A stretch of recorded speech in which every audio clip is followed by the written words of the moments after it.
বদলি হবে তাই আমরা এই ফার্মে কর্মসূচিতে যোগ দেব।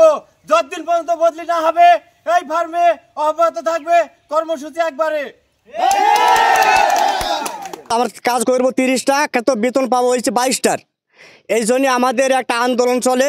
আর এই ফার্মে রয়েছে পিপি হয়েছি রাজ্জাক। এই রাজ্জাক মনে করেন যে সে হয়েছে মাঠের দায়িত্ব থাকবে, আর সে অফিসে এসে নাকি পুরা ফার্মের দায়িত্ব তার।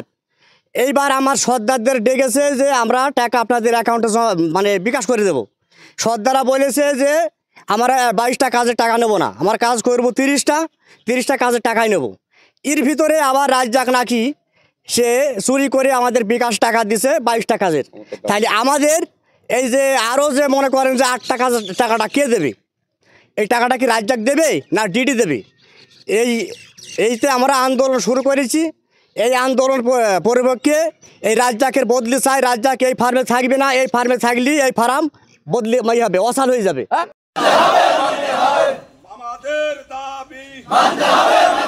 আমি এ ব্লকের সর্দার।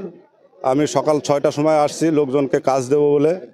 আমাদের কালকে বেতন নিয়ে ঝামেলা হওয়ার কারণে আমরা অফিসে এসেছি, কেউ কাজ দেওয়ার উদ্দেশ্যে এসেছি, কিন্তু আমরা অফিসে এসে কর্মরত অফিসারদের কাউকে পাইনি। না পাওয়ার কারণে আমরা কাজ দিতে পারিনি। শ্রমিকদের দাবি যে আমরা কাজ করতে এসেছি, আপনারা কাজ দেন। আর আমরা যাদের কথায় কাজ দেব তাদেরকেই পাচ্ছি না।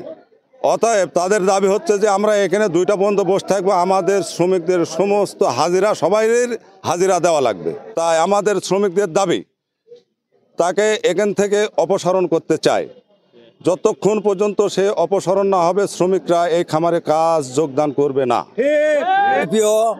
সে নিজ ক্ষমতায় 3-4টি দায়িত্ব পালন করে।